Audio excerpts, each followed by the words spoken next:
النهارده هحكي لكم عن قصة أماني محمد اللي عندها 28 سنة. سوبر هيرو الشرقية. صلى على النبي كده واضغط لايك واعمل اشتراك في القناة، وكمان فعل زرار الجرس عشان يوصلك مني كل جديد. تعال علشان اقولك ايه قصة سوبر هيرو الشرقية. أماني دي يا سيدي بنوتة من الشرقية عندها 28 سنة. كانت طالعة من الشرقية رايحة من القمح لحد كده عادي جدا.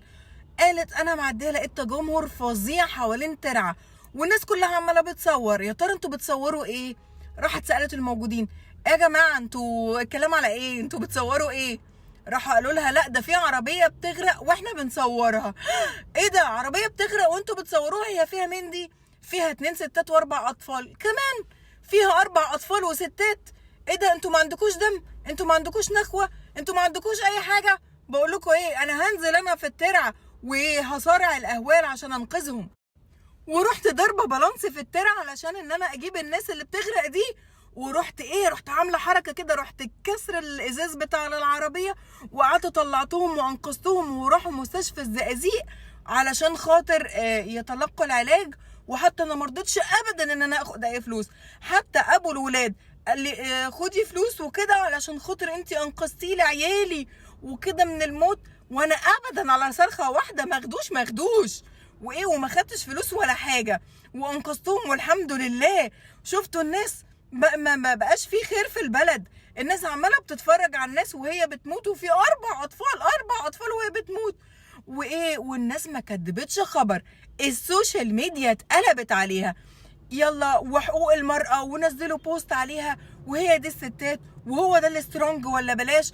والمحافظ طبعا ما كدبش خبر، راح قال انا هعمل احتفالية وهكرم البنت علشان البنت دي لازم تاخد حقها فعلا ولازم تتكرم ونديها جايزة علشان تبقى مثل كده لكل الناس ان هم يساعدوا بعض والحاجات دي. جينا تاني يوم في ناشطة في حقوق المرأة كانت منزله لها بوست يعني بتشيد بيها وبتاع. البوست اتشال. ايه ده؟ البوست اتشال؟ طب وبعدين؟ والمحافظ لغى الحفلة ولغى التكريم. يا لهوي ليه كده؟ هما ليه بيحاربوا كل حاجة حلوة؟ ليه كل حاجة حلوة عمرها قصير؟ ليه كل حاجة حلوة مش بنحتفل بيها في البلد دي؟ طلع ايه تتخيلوا؟ طلع اللي ما يجيش على بال حد خالص. طلعت البنت دي مألفة القصة وان مستشفى الزقازيق وردت وقالت ان مفيش حد جالنا كده ولا في حد غرق ولا في الكلام ده خالص. يا لهوي تخيلوا. انا مش مصدقه ان حد يخترع قصة علشان يكون ترند. معقول هوس الناس بالترند وصلهم لمرحلة ان هم يألفوا قصص للدرجة دي علشان يبقوا ترند؟ اي حد بيعمل اي حاجة.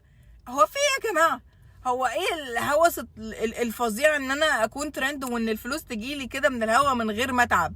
سواء اللي بيعملوا فيديوهات علشان ويكونوا الروتينات بتاعت البيت اللي كلنا عارفينها دي، محدش يسيح بس. والناس اللي بتطلع من غير هدوم ولا بتقول اخبار مفبركه ولا انهم كمان يخترعوا قصه. ايه ده يا جماعه؟ يعني ما وصلتش للدرجه دي ايه بقى دي؟ وانتشرت جامد. واليوم السابع بقى والمصري اليوم والوطن وكله. بصوا هتلاقوها بقى منتشر على كل الجرايد وكل الحاجات ان البطله وسوبر هيرو الشرقيه ومش سوبر هيرو الشرقيه، وفي الاخر طلعت فنكوش. لنا الله الحقيقه. ما تنسوش تعملوا لايك للفيديو وتعملوا سبسكرايب